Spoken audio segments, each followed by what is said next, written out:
My name is Jesse Greenberger. I'm 29 years old. Today's Friday, August 9th, 2013. We're at Bellmore Memorial Library, and I am the interviewer and the son. Of Judy Greenberger. I am 65.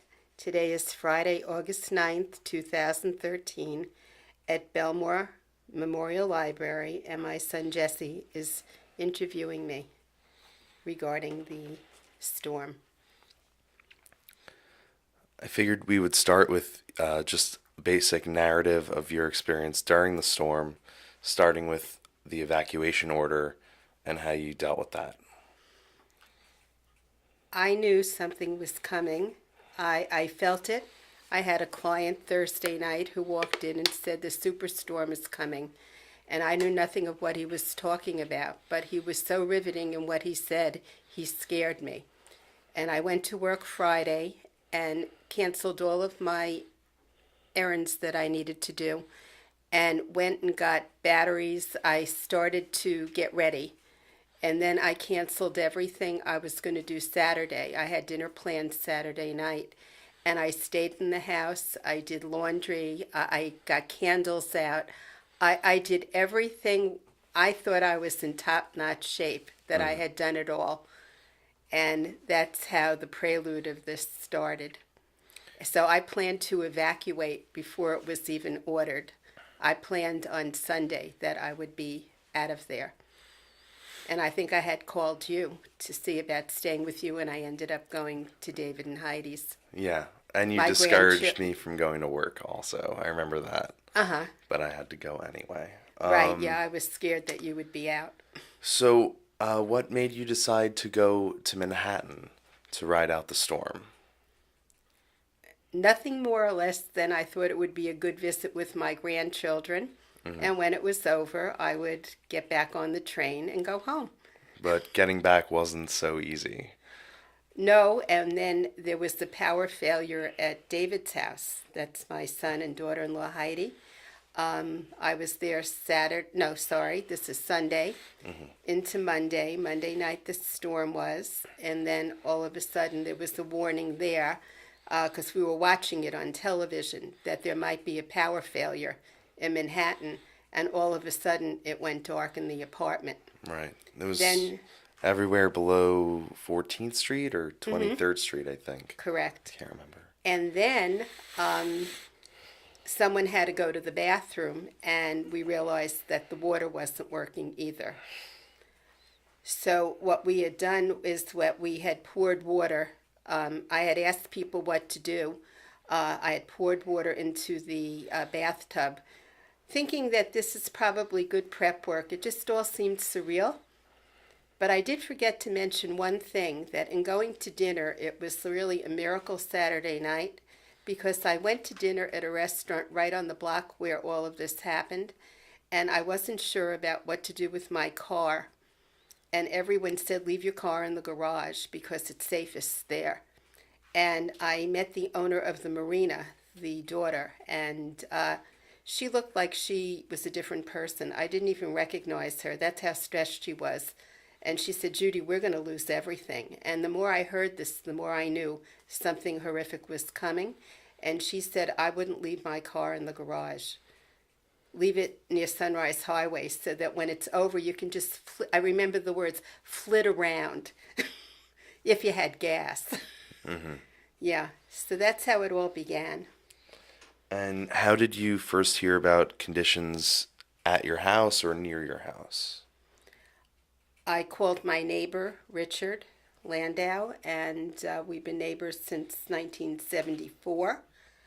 And Richard can make things very colorful. And he told me what happened and that I will be scared when I see it. And I wasn't really sure, but I knew, I was feeling inside that it was really going to be very bad.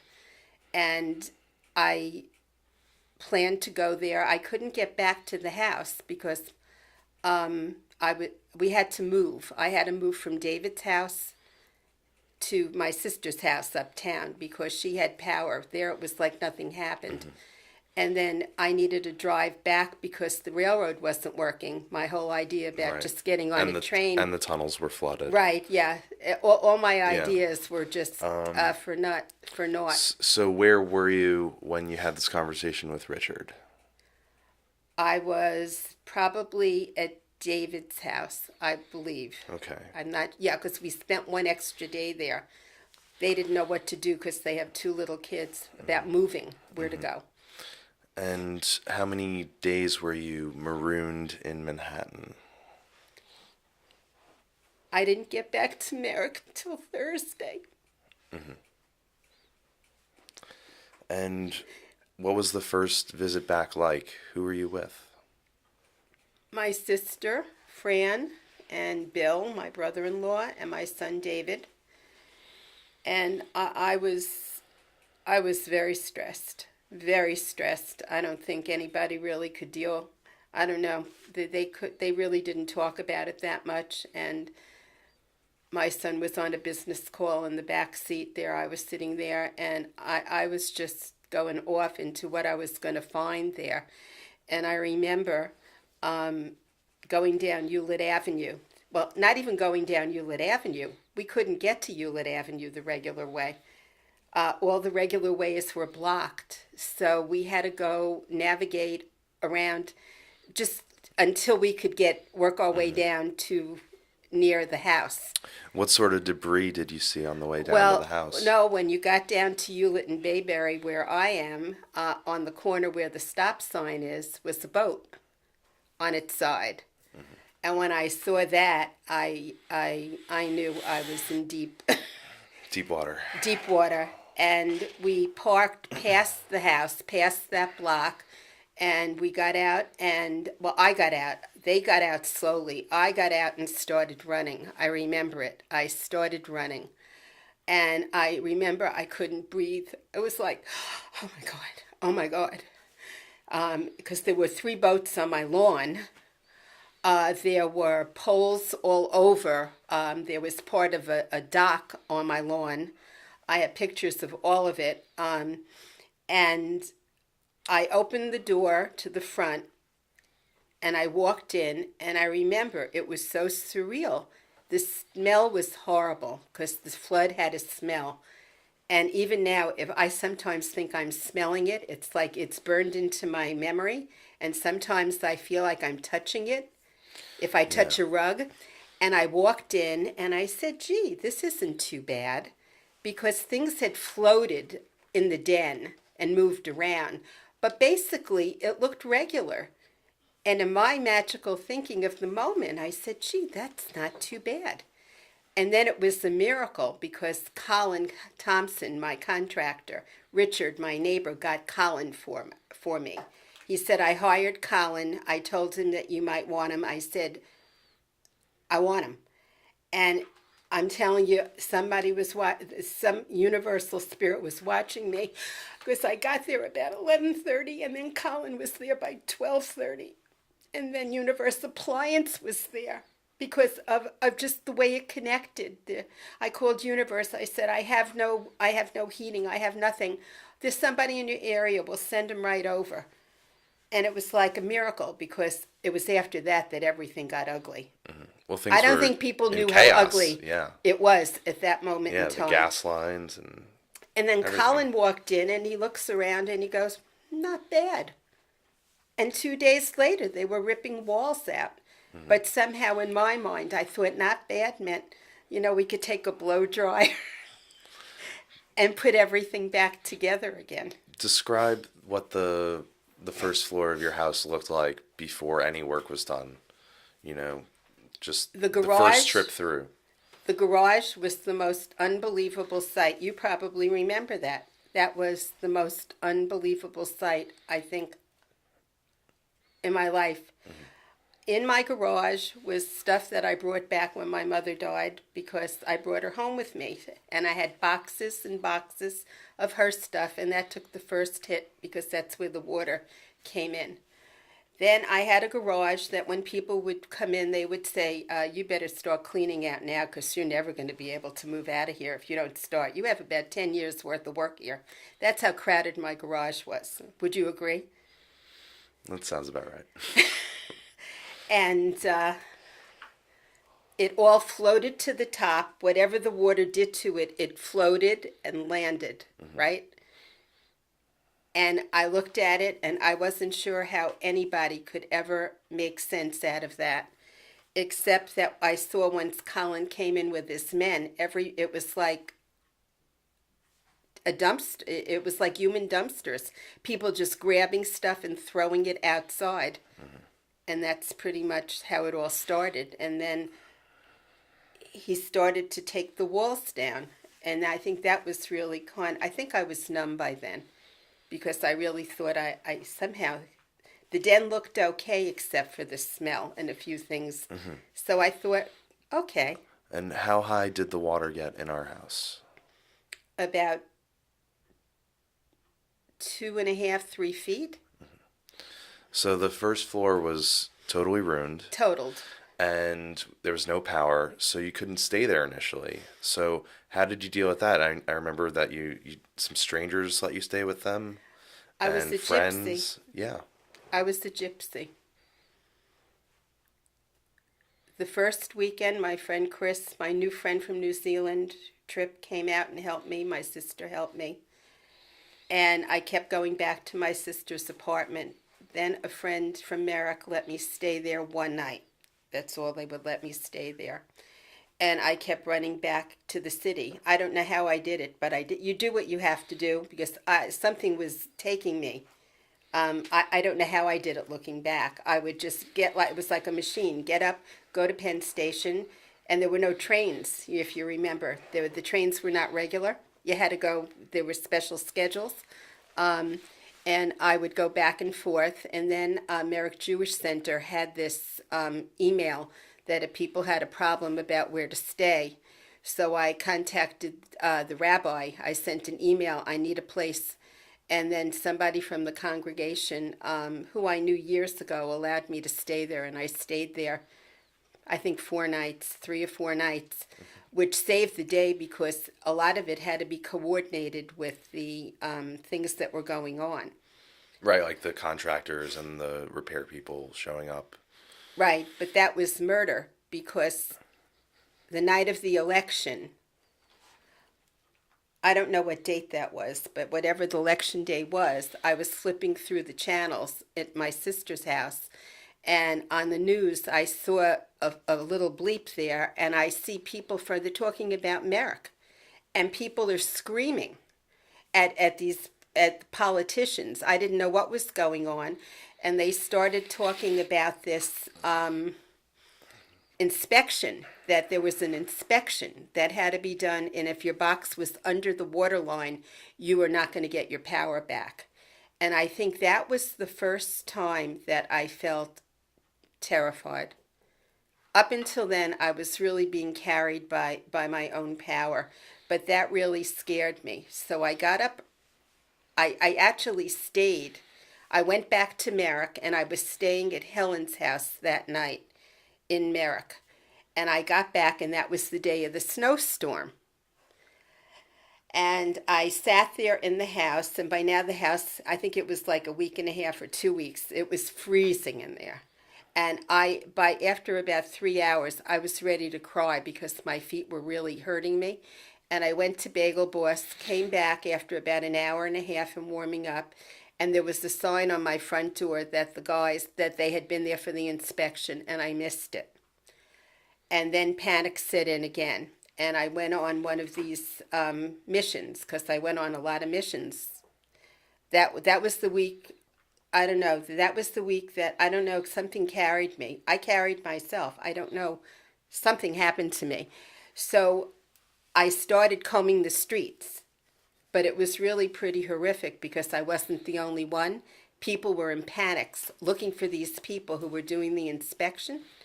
And I found one on Blanche Lane, I think, and I begged him. People were begging. I mean, I was begging, please, please come to my house, come check me out. And he came. He told me he would, and he came that afternoon. So I thought, okay, I'm okay. And the Monday before, they put in the new boiler, and I thought I was going to be fine with the boiler because I was the first. I was really, truly one of the first. But now it snowed on Wednesday, and I remember Wednesday sitting out and looking outside, and in the snow, people are climbing on my garbage looking for stuff to take away. And I started to yell at one of them. Lady, you mind? He goes. I said, yeah, I mind. I call the police. That's how much I mind. And he left.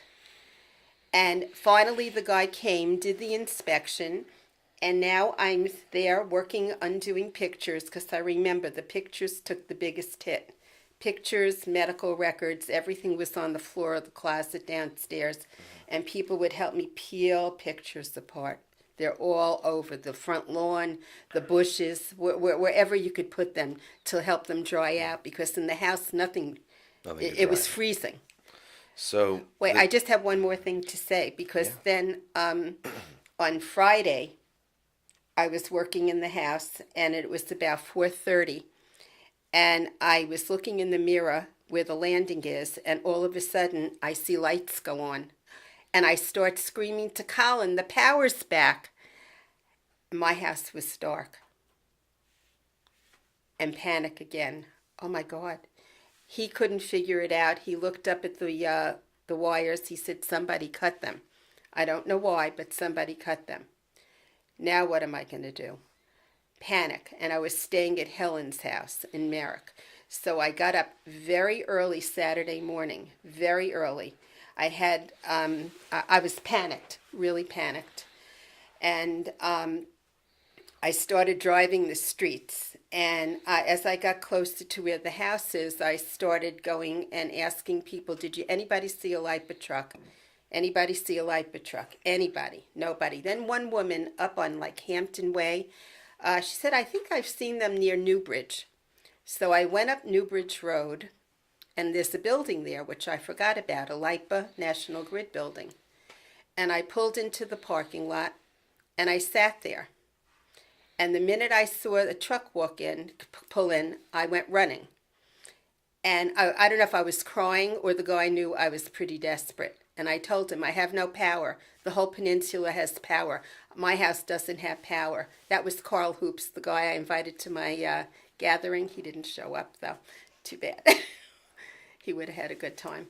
But anyway, he said, I'll be there in 45 minutes. And he came. I never thought he would. And he fed me because they all got donations from some of these fast food companies. And he said I was the first one they ever fed from LIPA or whatever they are. Yeah. And he fixed it. But then what ended up happening is he put the power back on and there was something wrong with the boiler. So nothing worked anyway. I still had no heat. And at this point, I had to get out of there. I had to. So my friend Beth, who I know for 37 years in Merrick, I think, Beth Barnett. She came, and because she felt really she had let me down, and she wanted to do something, and she sat there Sunday so I could go to the city and get away from everything. And she waited with the key in case the guy came from Universe Appliance to let him into the house. But he didn't come. He came later in the day. And when he came, I finally got my power back. That's a very long story, but those days were really, they were life-changing days because they carried me and they gave me a strength that pushed me through the rest of it. So what were some of the first things you did to get recovery rolling for you? And how did you prioritize what to do? There's no guide. This is your first time dealing with any of this. I can't explain it except what happened. As I was driving back to the house, I'm thinking, where is my Allstate stuff?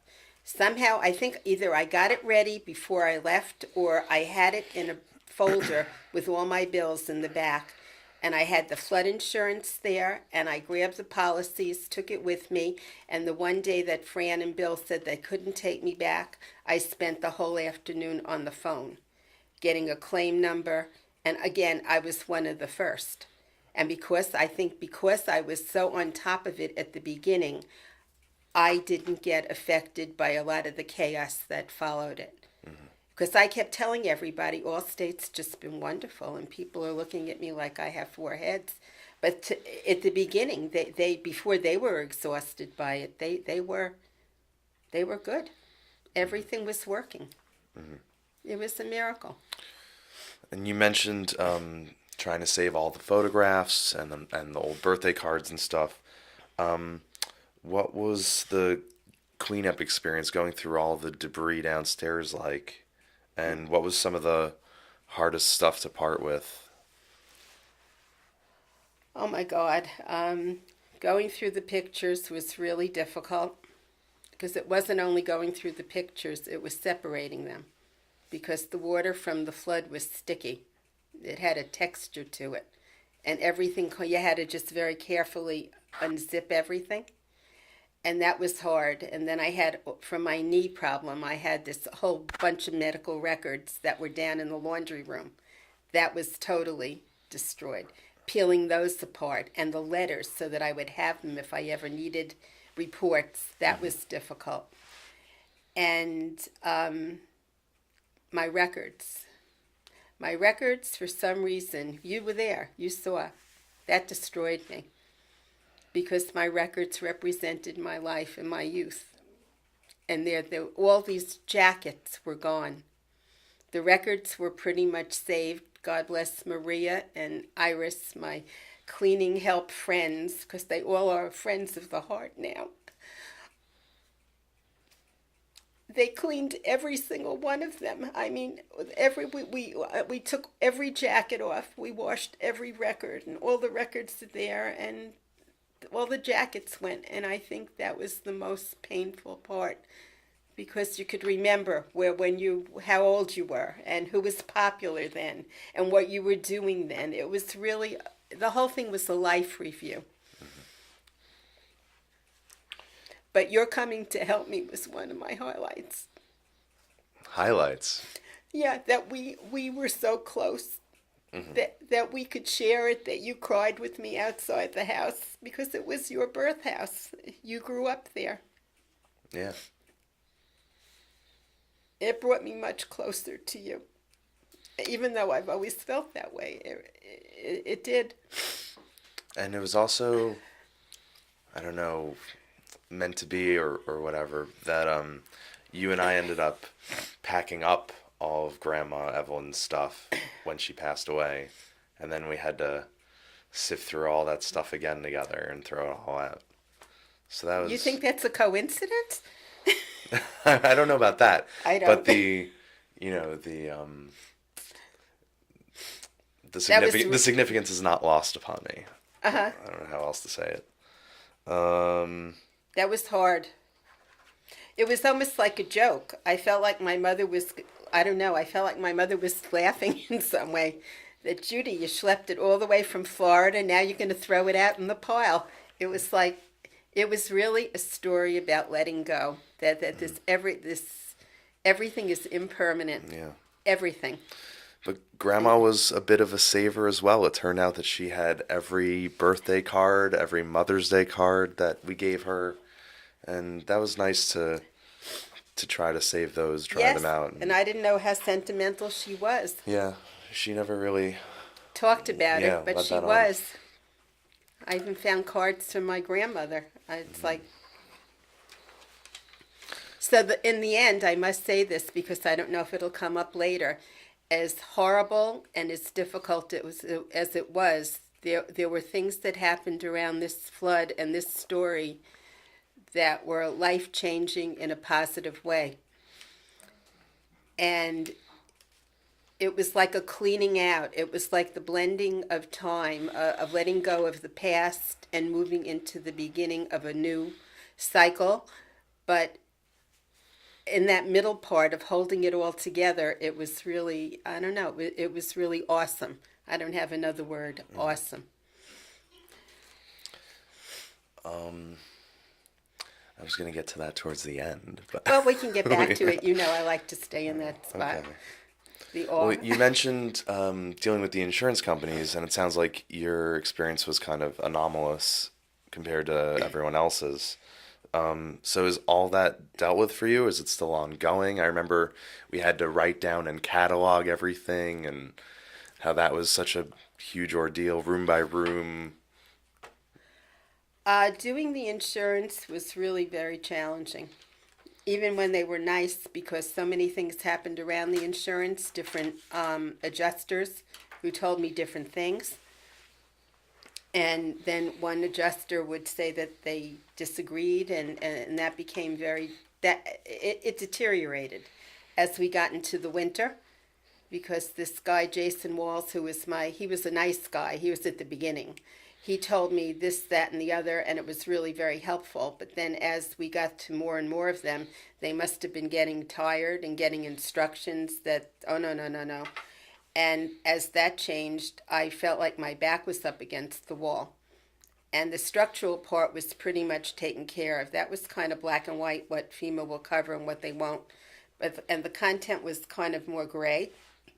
And doing that cataloging, it took 4 days over the Christmas break, which I had no break. I just sat there for 4 days. I just did it for 4 straight days. And I took pictures. I did it. I sent it by December 31st. And even though I did everything I was supposed to, it didn't quite go the way I thought it would.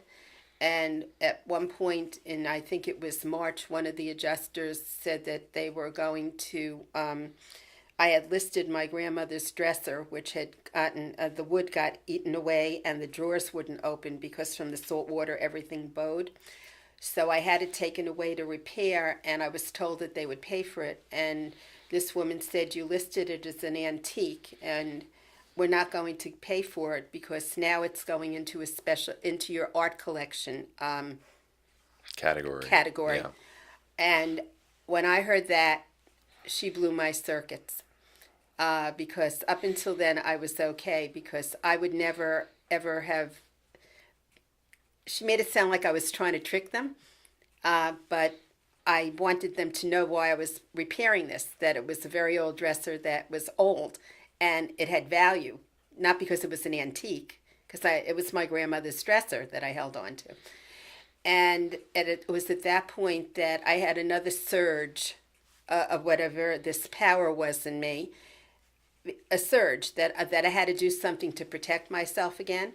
So I called this, after this phone call, it was like that first week. I threw everything down in the kitchen, found a whole pile of stuff, went to the Freeport Rec Center, went to the FEMA table, and told them all of this stuff I had just been told by Allstate about possibly getting audited, and they have to be careful. And FEMA said that none of it was true. And I said, I think I need to report it to the state. And the guy said at the table, I would do that. And I did it. I sent a document. I documented another 2 or 3 days of writing letters and documenting a whole list of who said what to whom. And they paid. They paid. But that was another surge. And those surges were really, I can't even explain them. They were like a surge that I had to protect myself. If I didn't protect myself, nobody would take care of me. And I never felt like this in my life. That I had to really fend for myself. Do you find it interesting that you keep using the word surge? And we're No, talking about the I didn't even storm? realize it. You didn't? I didn't even realize Oh, yeah? it. No. But it was really a power surge in me. That is interesting, Ramon. We need to talk about that later. It's a metaphor. So how many months did the rebuilding of the house take? Well, now we're in August, and it's just about getting done for the most part. The window Okay. treatments went in last Friday, and now the outside has to be done. The fence is not done where the boat went through the back, and the bushes. But I don't care so much about that. I can live as long as the house is in order. And the storm, because of all the work that had to be done downstairs, it forced you to bring everything that wasn't damaged, that was downstairs, upstairs. That was So really something. that threw upstairs into disarray while the construction was going on. But it also forced you to go through a lot of that stuff. I went through my whole life. Yeah. And Alice came up from North Carolina in November and sat there Yeah. with me. She's an organizer, my friend Alice. That's what she does. She helps people. And she sat there. She would hand me a folder, go through it, and she would point. Yeah. And I did it. It's It was horrible. yeah. It's harder when everything's not waterlogged. I quote you all the time because Jessie said, "It's easy, Mom, when it's wet. It's no choice. You have to throw it out." And it's true. So the house, is fundamentally the same structurally, But but it'll never be the same. right. So do you think that analogy works for you also? I will never be the same. I learned who I could depend on. I had some really very profound disappointments. I had surprises, the likes of which I would say way made up for those disappointments in ways that because of that gathering and the house blessing that we did. Um, it's been a phenomenal experience, and as much as it was difficult, in some ways, it's hard to even say this out loud. I can hardly say it. I'm glad that it happened in some ways because I'm profoundly changed from it. It moved me on my journey to a different place I wouldn't have been last year. And it's good to let go of things because really, when I think of what was in that house, sometimes I walk around and think, what was that about? There was so much stuff. Yeah. Do you feel like as the house got better, you got better, or there was hills and valleys the whole time? Hills and valleys. I think that there was a relief in getting certain contractors out of there because the energy of some of them was really very toxic for me. In some ways, I felt I did better more toward the beginning, middle part than at the end because I think that the flood became my identity every single day, except going to teach at Adelphi and doing my practice. I mean, that's all I would do. I didn't see a person. I didn't go out. I didn't do the flood was my job, my full-time job. And after, I would say into March, April, I started thinking, what's going to happen to me? But I see life is going on and other things are opening up with my practice and new ideas that kind of feed from the flood about what I'm going to do. So We've been talking about how you've dealt with everything practically, but how did you deal with everything emotionally, personally? Like, I'm a person who's worked on myself most of my life. And I think I bore the fruit of all that work. In my mind, I never knew that could happen. But it pulled everything together for me. And in some ways, I never felt more integrated and centered in my entire life as I did going through that. so looking back on the whole thing, can you think of just a handful of the most challenging moments? Yeah, I think when that sign was on the storm door that I missed the inspection, that was one of the hardest parts. I think getting off the train and looking at the gas line at the station on Sunrise Highway scared the heebie-jeebies out of me. Because in my mind, I thought this could never, ever happen in this country. I mean, I felt like I was looking at war films from the first part of the 20th century. I couldn't believe it. It would scare me that this is what we were dealing with. And I felt like nobody knew much of anything. I felt like there was a certain out of control feeling that no matter who you called, you would get busy signals, that there was really, you were on your own. that was pretty scary. But somehow it all came together for me. And what were some of the moments where everything really came together for you? You know, like all the little small victories that you had. That was just looking at the total picture, just connecting the dots of it and seeing how it all came together for me. And hearing stories about other people, and I don't know why other people didn't, it didn't work quite the same way for them. And I was so grateful, so grateful. And I had to own something about me that I never owned before, that I could do it.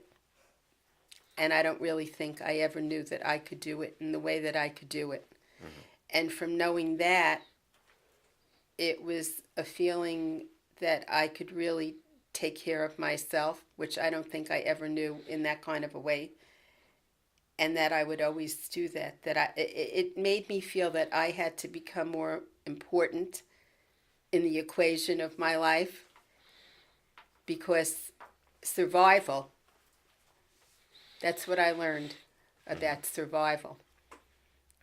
And are there any new strengths or vulnerabilities that you see within yourself that you didn't know about before Hurricane Sandy? Yes, when I look out at the water, I get really scared. And when the wind picks up, I get really scared. And when I look at the water, sometimes I don't think it's my imagination. It looks bigger or deeper or higher. And I wonder what's going to happen. Like, when is it going to happen again? Not if it's going to happen again, or what will happen again. I feel more vulnerable. I feel stronger and more vulnerable. I feel both, which is the paradox of this whole thing. The whole thing, I guess that's what I would label it, a paradox. And you mentioned twice that you had a gathering at your house just a few weeks ago. Why don't you describe that a little bit too? What was the impetus for that? I felt extraordinarily grateful for my good fortune, or how I carried the whole thing, and I felt like I couldn't have done it without the people who helped me. And because of those people and the energy that they gave to it, they helped carry me. And I wanted to say thank you. And I wanted Janet to be there because she's an interfaith minister, and she did a blessing for the house. And I was very careful who to invite there, because I did not want anybody whose energy would not belong there, of the heart, to be there. And as it turned out, it was perfect, because those people who were supposed to be there were all there. Even that part was amazing as well. So, and you were there. Love you. Thanks, Mom. Any other final thoughts or shout outs? Not really. I don't think. I'm just. I last year at this time I was thinking of moving away. I had to get out of Merrick. Now, for some reason, I feel like I'm staying there, because it took so much energy to create what's there now. And now I have ideas for my private practice, because it just seems like it has more of a flow the way it ended up now. And now that I've heard house values have gone down, there's a good chance I might stay there. I don't know till when. That wasn't my plan, but that's the new way at the moment. This was really fun, and thanks for talking to me. Thank you. I love you. Love you too.